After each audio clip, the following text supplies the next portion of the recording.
Okay, Shalom, Shalom. Kwam Yasha'Allah, Koholoimla Yahweh, Bahashim Yahweh Bahashim Chahakodash. And double honors to our apostles and elders of Great Millstone, who rule well and that by the Spirit taught us this beautiful truth. Just want to say the water to all the H.I.M and Akwaf that's out here sincerely keeping the laws, the statutes, and commandments of Yahweh, Bahashim Yahweh to the best of their ability. This is Yachanan Nawach. Just coming at you with another quick lesson, praying that it's edifying by the Spirit. And, just in the news, hitting the button, checking out some of these prophecies that's playing out with the fall of our enemies, which are, the enemies of Psalms chapter 83. When you read through that particular chapter, you'll see that the Lord has enemies, and it's all these nations that are against the so-called blacks, Hispanics, and Native Americans, which are the original biblical Hebrew Israelites. And these other nations are heathen. Even the people that's over there in the land claiming to be the holy people. And so I seen this particular article right here with Trump. Sends Saudi Arabia, Salakia. Trump sends Saudi nuclear deal to Congress. Ties it to Israel recognition. And this is not going to work out, man. Well, let's read into some of it. The 30-year pact reached in July would allow U.S. exports of civilian nuclear technology to the kingdom, including AP-1000 reactors, right? So now you already have a whole bunch of stuff that's been blown away over there, because they've been talking about that too, supposedly like 25 bases Iran has destroyed over there, so they really don't have no might over there anymore. And then at the same time too, you trying to tell Iran that they can't have nuclear weapons, but you doing a nuclear deal with these people, which is, is very hypocritical, which that's Esau in general. The joy of the hypocrite is but for a moment, and they falling fast. So Esau is falling off real fast, man. So, and when they get cornered like that, that's that Revelation 12:12. They're going to come down with great wrath because they know that they have but a short time. Because these Saudi Arabians, they want a Palestinian state to supposedly go with this deal, which Israel is not going to allow. So it's kind of like this is a bunch of a waste of time, really, in reality. Okay, well, it says President Donald Trump has formally transmitted a civil nuclear energy agreement with Saudi Arabia to Congress, setting the stage for months of legislative debate over a pact that could reshape U.S. nuclear exports and Middle East diplomacy. The agreement was sent to the Congress on Monday, a U.S. administration official told Reuters, which that's in international, reporting on that one. And I'm in a Perplexity app on this phone too. It's an AI app, that they have some pretty good news articles, world news anyway. Israel recognition remains the condition. So that's the next bullet point right here. Despite the procedural advance, Trump has maintained that the deal would not move forward unless Saudi Arabia joins the Abraham Accords and normalize relations with Israel. Well, Israel is they're not a people that you can normalize anything with. Those are not people of peace, man. They're going to keep on doing what they do. They sabotage any meetings. They sabotage any agreements. They sabotage. If it's not going towards the overall Greater Israel Project, they're not going for any of these deals, man. It says the Wall Street Journal, let me see, Salakia. It says the president's position has not changed, that the agreement will only move forward if Saudi Arabia joins the Abraham Accords. The Wall Street Journal, which first reported the submission, noted that the move is expected to trigger vigorous discussions among legislators over how to bolster the U.S. nuclear industry while limiting weapons proliferation in the Middle East. It remains unclear how sending a deal to Congress, which has 90 session days to consider it, will advance Trump's broader diplomatic objectives. Saudi Arabia has demanded an irreversible path to a Palestinian state before recognizing Israel. See that? So you already know this is not going to work.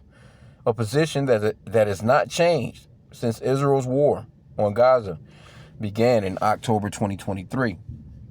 And then you got to also ask yourself, well, Saudi Arabia just made a pact with Turkey and Pakistan, and now they're possibly talking about Iran joining. It's supposedly be like a Muslim NATO. I think they was talking about Egypt. They was talking about, all these other, nations that can't join. So how is that going to affect that? And then at the same time, too, you got Israel pretty much, or America, interfusing Israel's military with the American military. Like, that shit is just chaos, man. It's not going to work. It says it remains unclear how sending the deal, let me see, we got that part. What the deal entails is the next bullet point. The 30-year agreement, Salakia, which these people are very prideful. They really think that, they have years and years and decades and decades. They don't see the Lord coming. They're not spiritual people. Because we don't see 30 more years here, man. I pray not. We don't see another 2 years, 3 years. We're praying that the Lord go ahead and make these people push this microchip, go ahead and get into World War III, and we can get the hell out of here. Okay, it says the 30-year agreement reached in July would allow U.S. companies to export civilian nuclear technology to Saudi Arabia. It calls for the construction of AP-1000 reactors, a project worth tens of billions of dollars that would benefit Westinghouse, jointly owned by Canada-based Cameco and Brookfield Asset Management, which I'm not sure about the Canadian part of it, because now you got a damn tariff war going on. So all this damn confusion, bro. You got, America and Canada back and forth right now with, a tariff war. So how's that going to work? Trump worked on a similar pact during his first term. Former President Joe Biden also pursued a nuclear deal with Saudi Arabia and sought to tie it to normalization with Israel. See that? Diplomats, and if these people over in Israel were the holy people, they wouldn't need to be doing any of this. Because the scriptures clearly says that, there will be no more wars when Israel go back to the land. Here you go, you trying to make pacts with people that's your enemies. Aren't these people Muslims? If you're the holy people, you shouldn't want nothing to do with them at all. These will be clearly your enemies. Don't the scripture says to never trust thine enemy? Which we know Israel don't trust them. And of course, if they had any sense, they wouldn't trust Israel. But it's all backwards, man. It says diplomats believe Riyadh was close to joining the Abraham Accords in 2023 before the Gaza conflict altered the diplomatic landscape. And that was the Lord, man. The Abraham Accords, brokered in 2020 and 2021, normalized relations between Israel, the UAE, Bahrain, Morocco, Sudan. Bringing Saudi Arabia into the framework would represent the most consequential expansion of those agreements, but the kingdom's insistence on Palestinian statehood presents a hurdle that neither the Trump nor Biden administration have been able to overcome. So they want a Palestinian state over there. Israel is not going for that, bro. So this shit is divided before it even gets going. And the scriptures talks about a nation divided cannot stand. But let's ask a follow-up. Let's get a follow-up in here. Let's see what they got to say. So how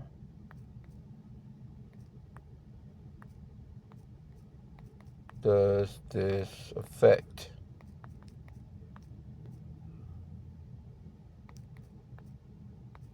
Saudi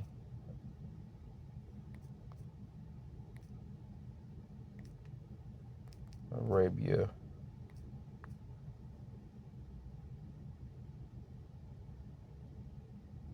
joining Turkey? Because Israel got it out for Turkey too.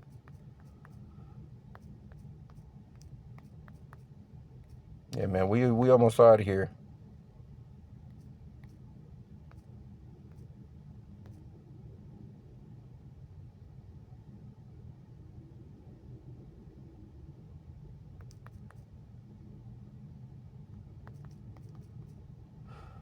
So, like, you bear with me here. They should know what I'm talking about. I just want to see what they got.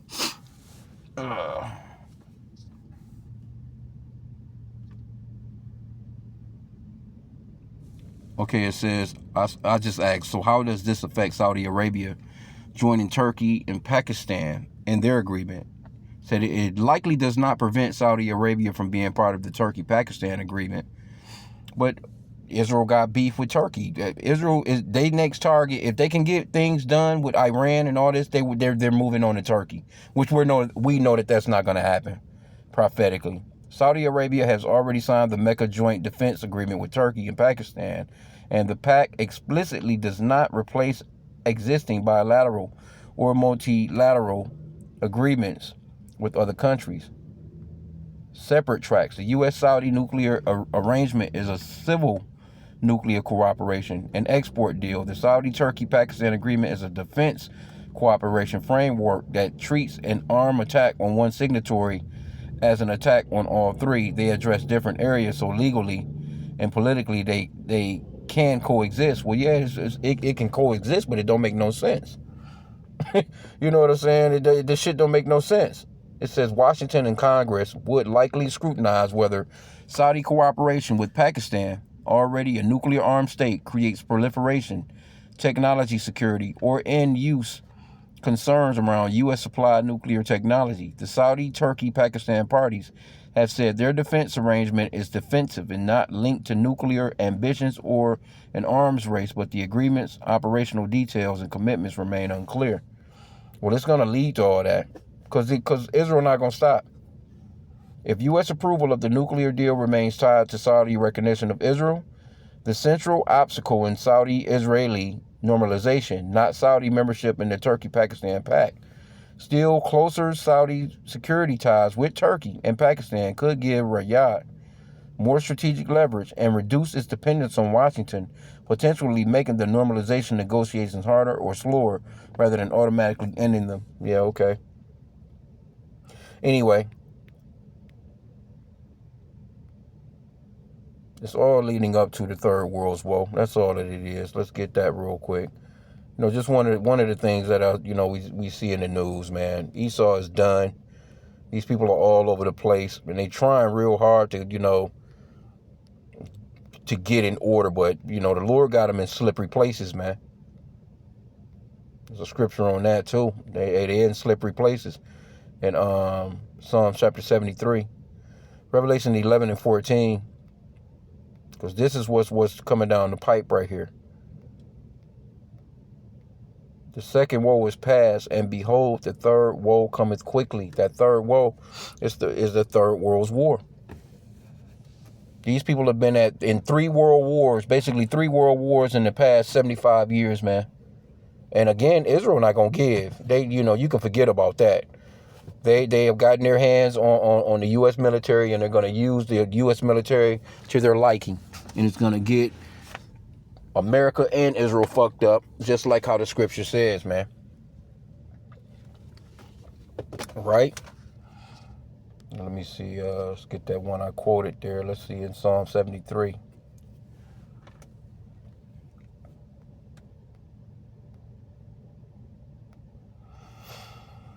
Let me start at verse 3. It says, "For I was envious at the foolish when I saw the prosperity of the wicked." And they definitely prospering, man. They wicked as hell. "For there are no bands in their death, but their strength is firm.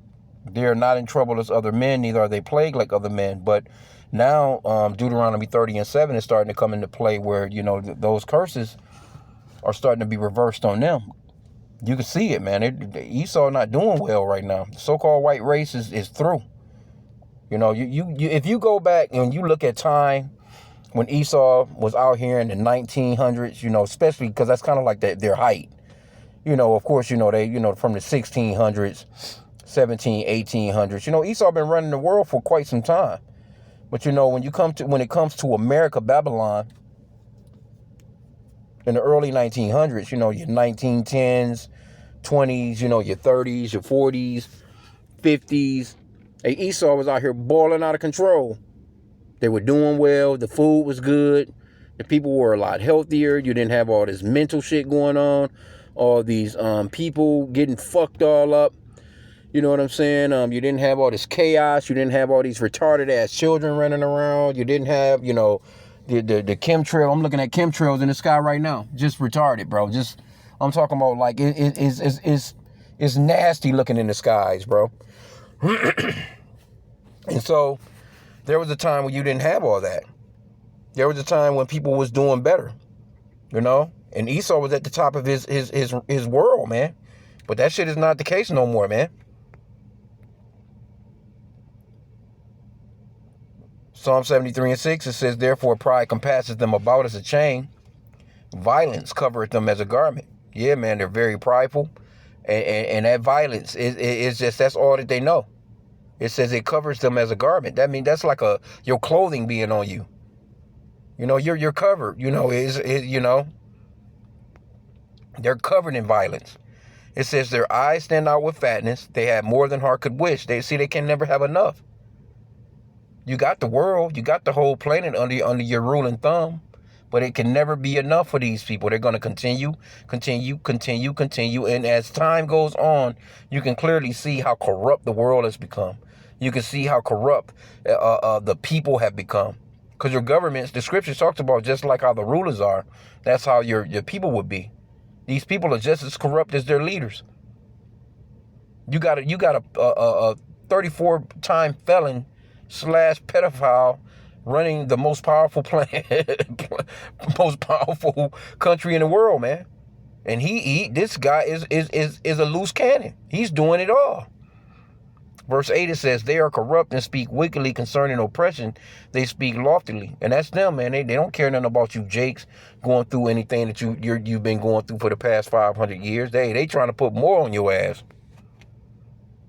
Says they set their mouth against the heavens and their tongue walketh through the earth. And that's exactly right. They talk against the Lord. They talking about some 2050, 2060. We're going to be doing it, And you'll never hear these people say if it's the Lord's will, we're going to do those things. Because they don't believe in the Lord. They believe in their might. It says, therefore his people return hither, and waters of a full cup are wrung out to them. And they say, how doeth God know? And is there knowledge in the Most High? Behold, these are the ungodly who prosper in the world. They increase in riches. That's exactly what they do, man. Verily I have cleansed my heart in vain and washed my hands in innocency. For all the day long have I been plagued and chastened every morning. So, he's going on through, if you're reading through this, but I want to get to the point here, right here, verse 17. Until I went into the sanctuary of Yahweh, then understood I their end. So we can understand their end, from the scriptures, man, from what the Lord said prophetically. Surely thou didst set them in slippery places. Thou castest them down into destruction. And this is what's happening, man. How are they brought into desolation? As in a moment, they are utterly consumed with terrors. As a dream when one awaketh, so, O Yahweh, when thou awakest, thou shalt despise their image. Phew. Yeah, man. So, hey, things is going down, man. Hey, the Lord is really showing who this man is. He's being revealed, because that's a part of the prophecies as well. The man of sin, the son of perdition, has to be revealed before the coming of the Lord. And that man of sin, the son of perdition, is Esau, the so-called white race, man. And a lot of those people that's over there that's claiming to be Arabs, they Edomites too. But either way, these people can never have enough. It's going to always be fights of we want more. Instead of just having your region. Instead of just having your borders. It's like you have your home and you want the people's house across the street. You want to take their home. You want to put them out of their home. Well, you have a home to stay in, which is crazy work. Like that's how Esau is. He's like, well, yeah, of course I got a home. I got extra bedrooms I don't even use. I got bedrooms I ain't even been in this past year. And then he wants your home, which he's going to take your home and not use it for anything except for I own your home. I got your home. In the meanwhile, you're homeless. He can never have enough. Just here's what it is on that, man.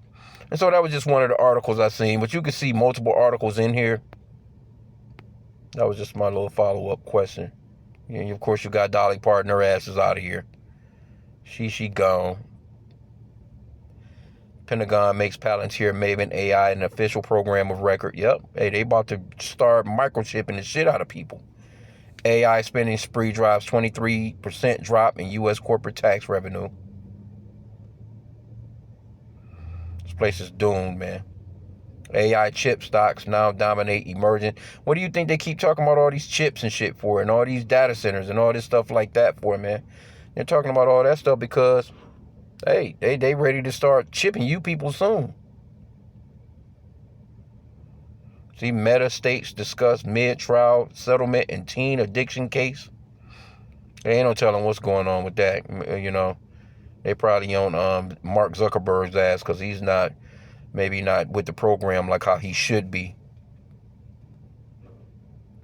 Yep. White House waives new trade penalties after Canada retaliates. Iran, Oman agreed to pursue temporary Hormuz shipping corridor. So these people running the oil sector over here, you Edomites are through. USS Lincoln to dock in Thailand after 200 plus days at sea. And see, why isn't it floating back over here to the Americas? You all see, this man is everywhere. He's in everybody's land. And you know why he can pull up in Thailand? Because they can never have enough, and they go throughout the world and they conquer lands, man, and make the people of those lands tributaries. These people are sick of you Edomites, man. Dolly Parton, queen of country music, dies at 80. Hey, she put money. She donated $1 million towards that COV-19 shot back, and she was a promoter of that shot, man. So a lot of you better believe there's a lot of Edomites that died believing in her. Straight up, bro. Well, that's where we was just now. China vows to fight back after U.S. sanctions.